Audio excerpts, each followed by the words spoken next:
Dr. Tharp here, and as I like to say, I am on a mission to help everyone who is determined to reverse type 2 diabetes naturally do so. For those of you who don't know me, I am an internal medicine physician. I have my own practice where I dedicate my time to helping women reverse type 2 diabetes successfully and naturally.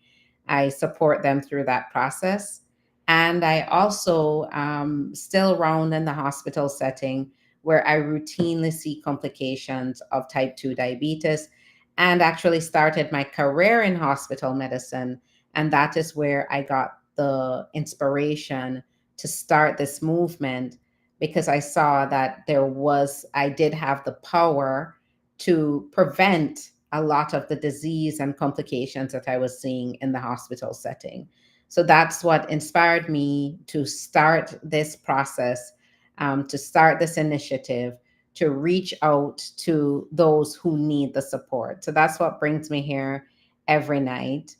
Um, and so I try to address any questions, concerns, or common issues that tend to come up among those who are struggling with blood sugar problems, who are struggling to get their blood sugars down, who are struggling with the anxiety of having high blood sugars, the anxiety of watching family go through complications.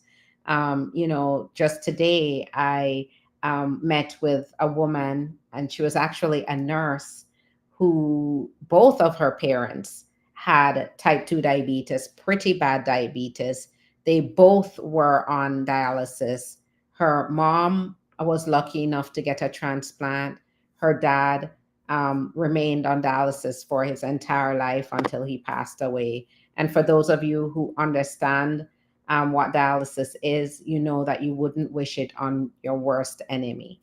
Dialysis is life altering, it's life changing. You are basically very dependent on a machine to survive from day to day. And so it's something I see routinely in the hospital setting. And so I encounter the people who I work with. Some of them, including the nurse who I spoke with today, started her journey with me because she wants to prevent that complication. She saw herself going down that path and she wants to prevent that early. She wants to take action, but she doesn't want to be on medications either. And so that is what I do. I help you avoid medications. When your doctor gives you that 3 month window to get it together, that is where I come in. We get you back into shape, and we get you back to your doctor where you go back with better numbers, and you go back with not being, you go back, and the decision is you don't need the medications once we're done working together. So, what brings me here tonight? The topic that I wanted to talk about tonight is a question that I got recently is I have diabetic neuropathy. Is that reversible? And diabetic neuropathy, for those of you who don't know what it is where the nerves in your hands and feet become damaged. Nerves in hands and feet, but the nerves in other parts of your body, like your GI tract, the nerves around your stomach, can also become damaged as well. So it not only damages nerves in hands and feet, it damages the nerves in your eyes. It damages the blood flow and the blood vessels in your eyes. So diabetes does kill the nerve endings. When you have very high blood sugars and they're high all the time, they start to damage the nerve endings in the hands and feet. And once they damage those nerve endings, what you find is you start to have that numbness and tingling sensation. And for those who are struggling with it, I understand how bothersome that is. Neuropathy keeps people up at night. It can be debilitating. People have trouble feeling the ground when they walk. And so, because of that, they're prone to falls. That's how a lot of people end up using canes and walkers, is because they're unable to feel the ground. And as a result, they need that additional support. It can be very painful. And unfortunately, because diabetic neuropathy or diabetic nerve damage is so painful, um, you're on medications, pain medications. You're put on medications to help relieve that. Because to answer the question that we're starting with, is it reversible? It is not. Diabetic neuropathy, once you develop it, it's irreversible. The damage is done. The nerve endings of the hands and feet are dead. And the goal really just becomes either relieving the discomfort that's coming from it, or it's really about preventing it from getting worse. So, diabetic neuropathy is irreversible. All we can do is add medications to help um, relieve the pain, to help numb the pain a bit.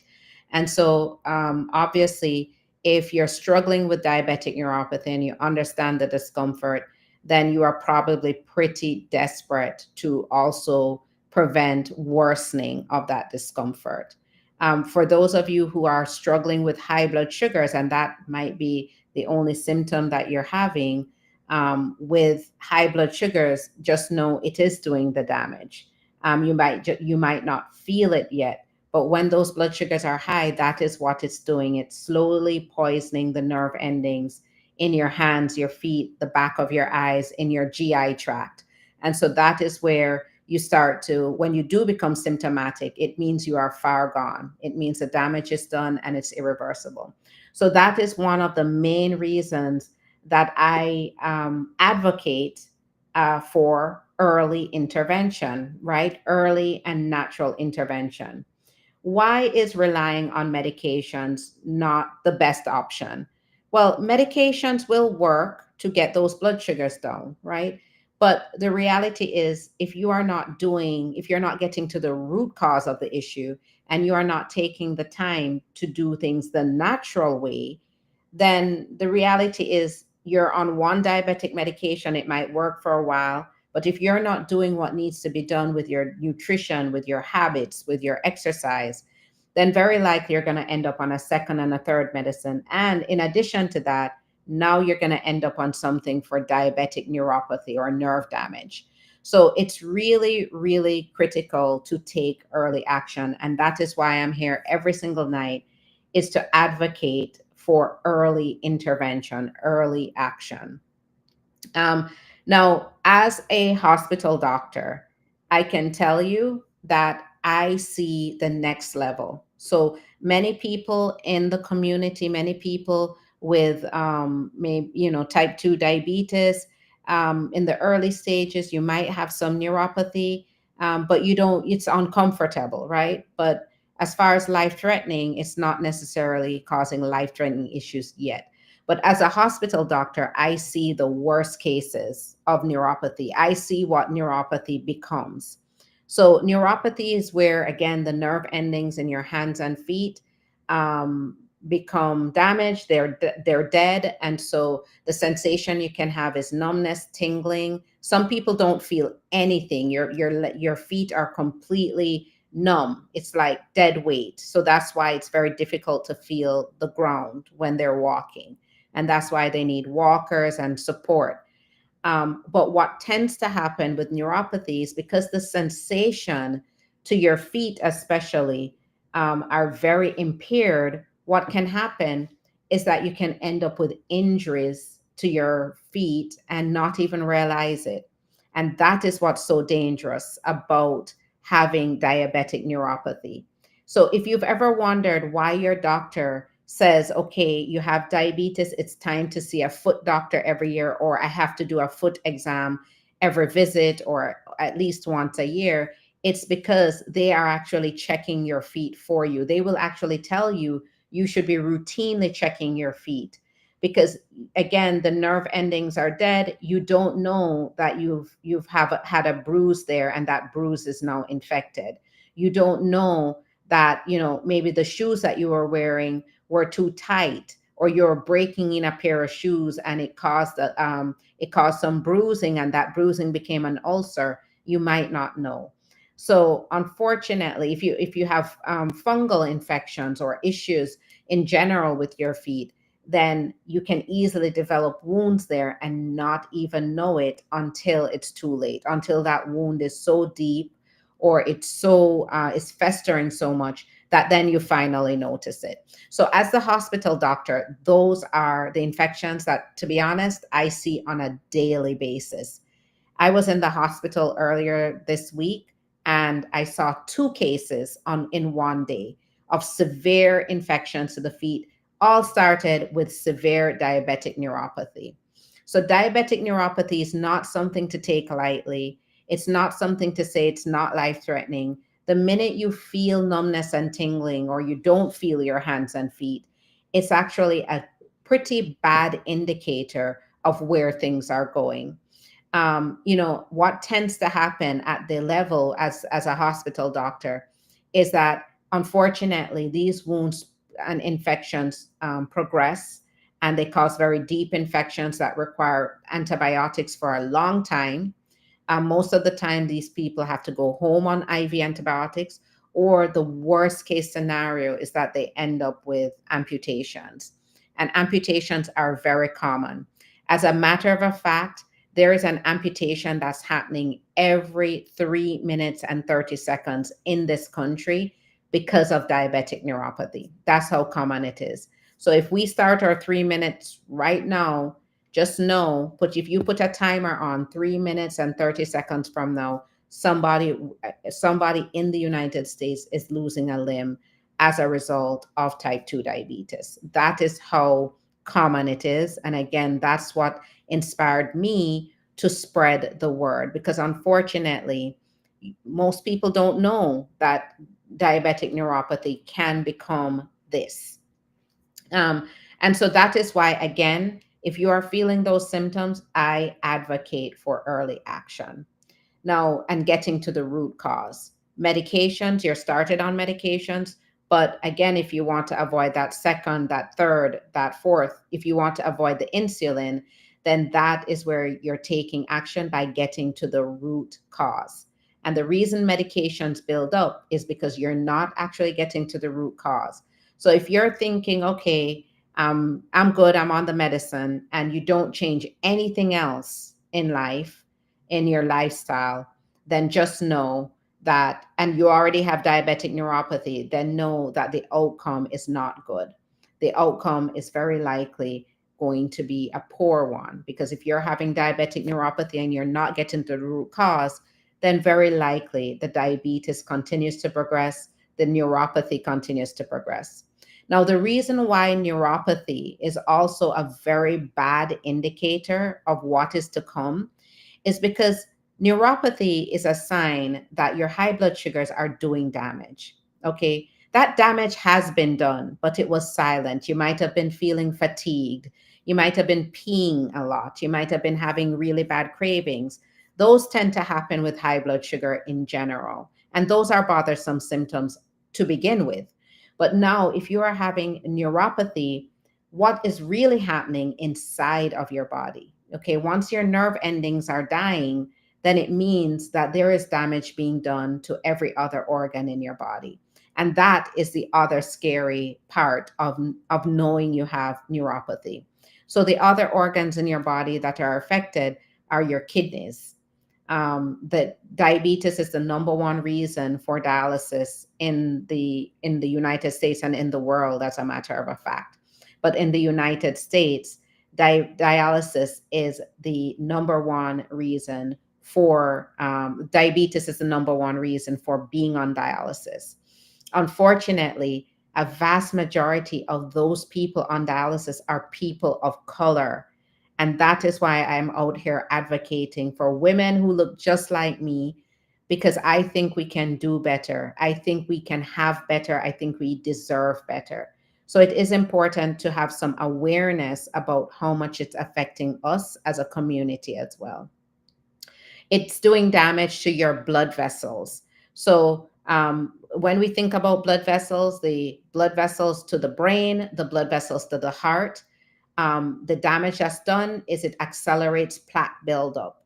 And when you get plaque buildup in the heart or the brain, that is where you get strokes and you get heart attacks. When plaque buildup ends up in the other small vessels of the body, it can happen in the feet. And unfortunately, what tends to happen is those very people who I see with neuropathy and who I see with the complications of neuropathy, like deep wounds to the feet, those people are also suffering with blood flow problems. So now we have two things that are contributing to these wounds. We have the neuropathy, but we also have poor blood flow to the area. And typically, when there's poor blood flow, that's where things get even, more involved, because then we have to go do procedures to open up the blood flow. And sometimes it's not even possible to do minimally invasive procedures. Sometimes it takes full out surgeries, bypass surgeries in the legs, where you have to reroute blood vessels to the feet in order to restore blood flow. Again, major surgery that could be avoided, totally preventable, completely preventable. So, my goal being here almost every night is to spread the word that that does not have to be the future. You have to understand, if that is the path you're on, that that does not have to be your future at all, and that you can do something about it. So, what is it that you can do? Well, I certainly know that if you've been struggling with neuropathy, I know that if you have been struggling with high blood sugars, if you've been struggling with the symptoms like fatigue, constant cravings, difficulty losing weight, if you've been struggling with those things because of diabetes, I also know that you've been trying things, right? You're here right now looking for a solution. You have done the detoxes. You have done the supplements. You got on Amazon and you bought the supplements that promise to reverse your blood sugars. You have done the intermittent fasting. You're on the medications and your blood sugars are still high. If you have been through all of that and it hasn't worked because the strategy is wrong. And so that is the other reason I'm here. I want to spare you the waste of time, right? Supplements alone will not reduce your blood sugars. Berberine supplements won't. Apple cider vinegar won't. Um, you know, um, the cinnamon teas won't reverse, or alone won't take care of your blood sugars. You have to get to the root cause, and the root cause lies in your nutrition. How are you nourishing your body? And if you don't want to be on medications, or you don't want to be on multiple medications, or you don't want to be on insulin, then you must treat your food as medicine. If you don't want to end up down the line with significant problems like the problems I just described, then you must treat your food as medicine. And honestly, that should be an easy choice. The problem is that the information that you found on the internet, it might be healthy, right? The things they're telling you to do might be healthy. The foods they're telling you to eat might be healthy, but is it healthy for you who is struggling with blood sugar problems? And that is one of the main issues that I see, that many people are trying to use information that is really meant for someone without blood sugar issues. Somebody with diabetes is trying to use information that's really meant for someone without diabetes. And so it's really important that when you are designing your nutrition, that you are designing it with your blood sugar in mind. Now, in order to do that, I would have to know a lot more about you. How much do you weigh? How old are you? What is your activity levels? Because again, we have the nutrition down to a science, right? It's all about dosing the food for your body, giving your body what it needs. And that is ultimately the only natural way to do it. So if someone is telling you that they have a magic supplement that's going to get your blood sugars down within a week, I'm telling you right now, as a physician, as someone who has been doing this for a while, those things don't work. And 100% of the women who I work with can also tell you those things don't work, because most of the women I work with have been through the motions, and by the time they get to me, they're exhausted, and quite frankly, sometimes they're skeptical because they're saying, why would this work compared to everything else? But they take that step and it works. Okay. So if you've been watching me over the past few months, that nutrition is the key. It's all about a system, though. So nutrition is a huge part of it, but there's other factors that play a role. So I call it the reverse now system. It's a system that is proven, evidence-based, science-backed, but it has to be orchestrated in a certain way. Now, if you are looking for a way to start, at least start, what I would say is your nutrition is where you need to start. So I know that if you've been through the motions and you've been trying everything, I know you're not adding sugar to anything. I know you've cut white rice out already. I know that you've cut bread out already. I know you've done those important things. I know you're not drinking soda. I know you're not drinking juice. So you have done the most common sense things. And again, most of the women I work with have already done those things and their blood sugars are still high. But what I would say is if you have not done those things, then that is where you want to start. Okay. You always want to start by cutting out sugar, not adding sugar to anything, not adding, and not just sugar. You don't want to be adding honey to your foods. You don't want to be using agave. So sugar substitutes or sugar alternatives can be just as bad as sugar. So honey, agave are just as bad as sugar. So you want to, if you haven't done those things, do that's the first step you should do. First step you should take is cut out soda, cut out juice. No matter if the box says all natural, if it says all natural juice and freshly squeezed oranges, real oranges with the pulp in there, cut out the juice. It's not doing your body any good. It's basically almost like eating pure sugar, to be honest. So those are the first things to do. Now, if you have done all of those common sense things, then the next step that you need to take is assessing what does your plate look like, okay? And when I say your plate, I'm talking about at least 3 different plates throughout the day. So the first thing I stress is fasting. You should not be doing fasting unless someone tells you how to do it the right way, because many people get into trouble fasting. So, fasting plays a role, yes, but you must be doing it right so that you are nourishing your body appropriately. Because what happens is people don't understand how to fast and they end up only eating 1 meal a day. And I can tell you right away, that is not doing your body any service or justice. So fasting really needs to be done correctly. There is a place for fasting, but it must be done correctly. So make sure you're getting 3 meals a day. If you are only eating 1 meal a day, then right there, that is a second adjustment you need to make.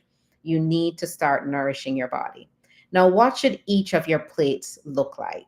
Well, number one, when you're designing your plate, okay, when you are preparing your meals or preparing lunch to take to work, or you're getting ready to buy lunch somewhere, the first thing you should think about is protein.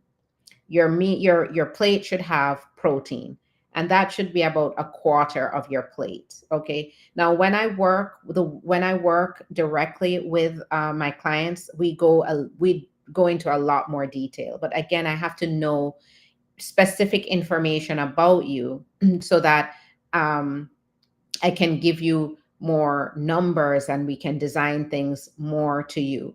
But I would say, not because I'm speaking in general, what I would say is you cannot go wrong with at least a quarter of your plate being protein. The other alternative is at least 30 grams of protein on your plate. So, what does 30 grams of protein look like? Well, 30 grams of protein would look like a piece of chicken breast, actually, a whole chicken breast, or it would look like a chicken thigh and a leg. Of course, going leaner protein is better. So a chicken breast is better, but a chicken thigh and leg is okay. So a quarter of your plate, you want it to be protein.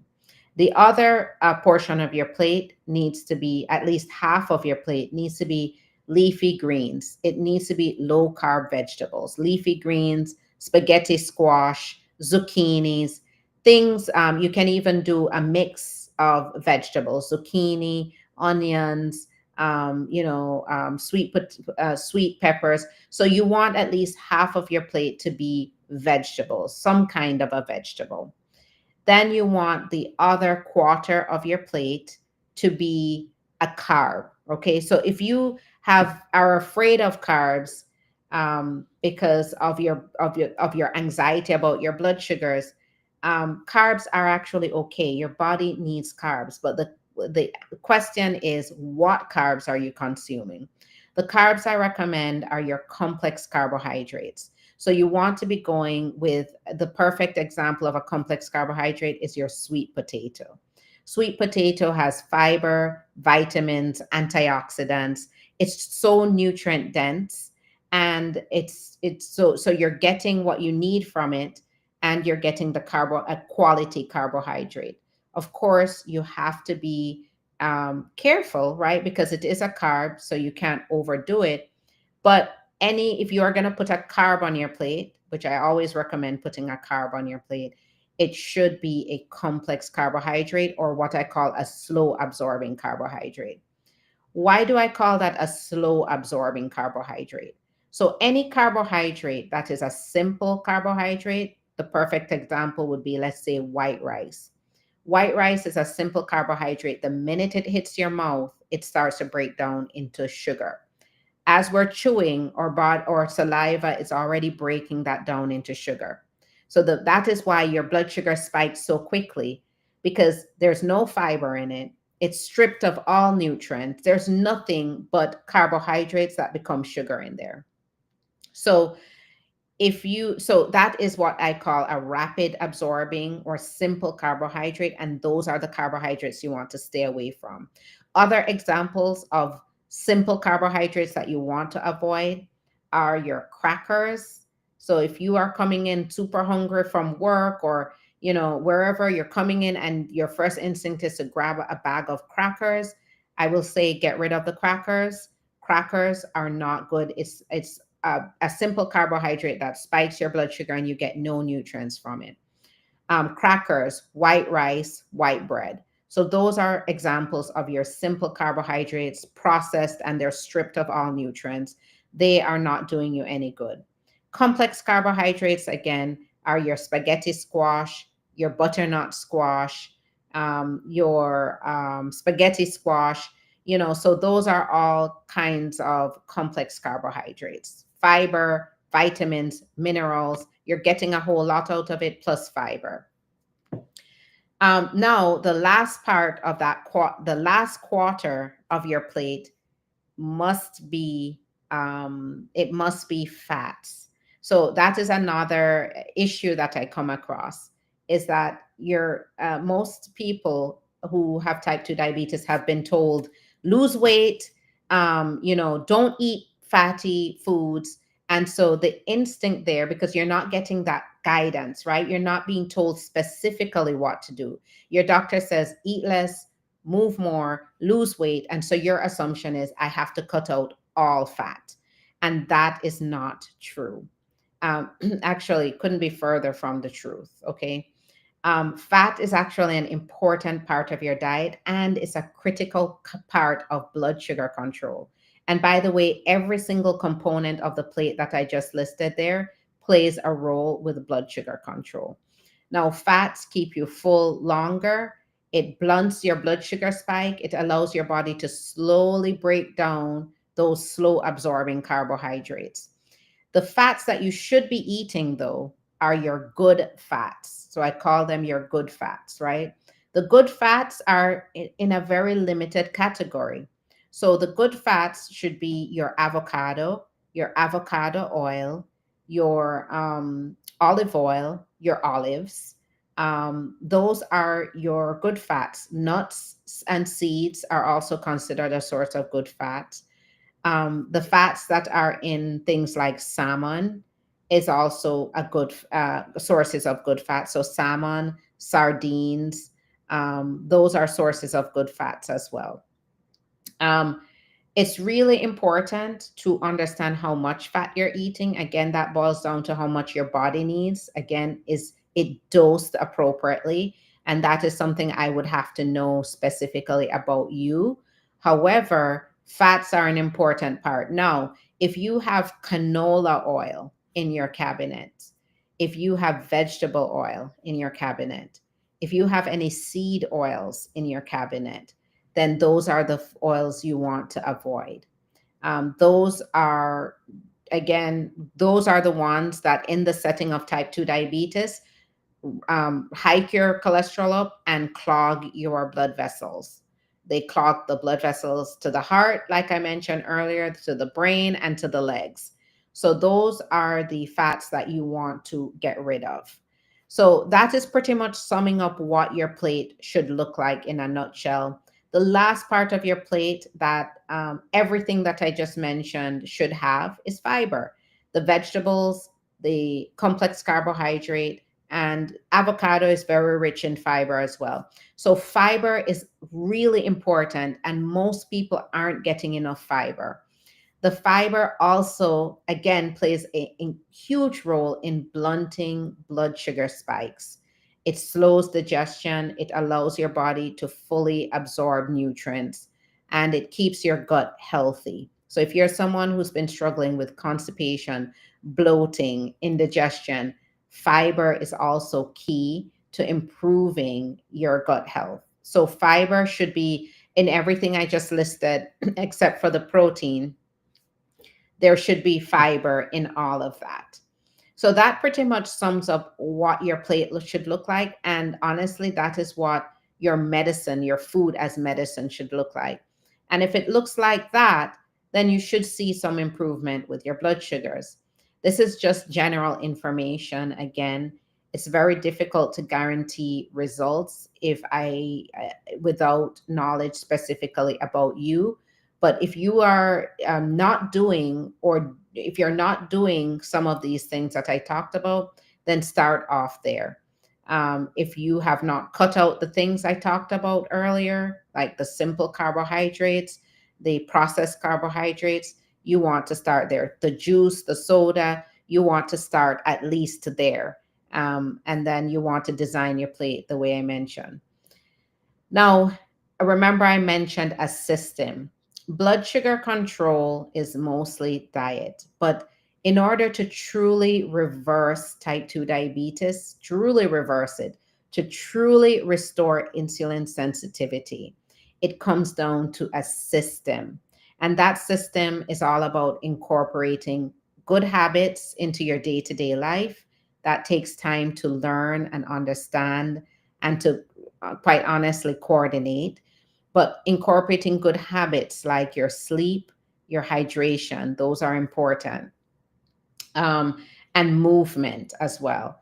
For those women who are watching this and struggling with blood sugar issues and we are aging, I am over 40. I completely understand what it's like to feel your body changing. I too struggled with insulin resistance and I took action. But when I struggled with the cravings, with the excess belly fat. I struggled with a difficulty losing weight. I struggled with the fatigue. So I too understand, even from just a regular person's perspective, what it's like to struggle with insulin resistance. I was 30 pounds overweight, decided to take the very actions I'm talking about today. And today I am in a much better place. But it's all about the system. It's all about getting that system right from the get go so that you can achieve a truly reverse type 2 diabetes. You have to get those right. So, as someone who's over 40, strength training is important. It's all about putting muscle on your body because the process of aging changes our bodies.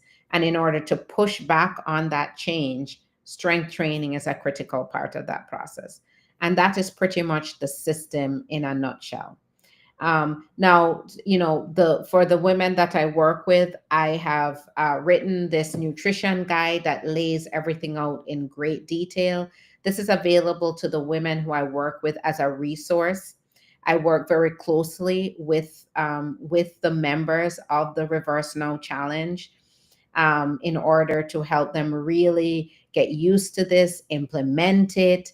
It takes time to learn this. So, in theory, it sounds simple, but in reality, it takes honestly a lot of practice and guidance and mentorship. And so that is why I do what I do, because the women who are truly passionate about naturally reversing type 2 diabetes, they get the results, and I'm able to work with them very closely. This nutrition guide lays things out pretty clearly. It's a part of the program that I offer.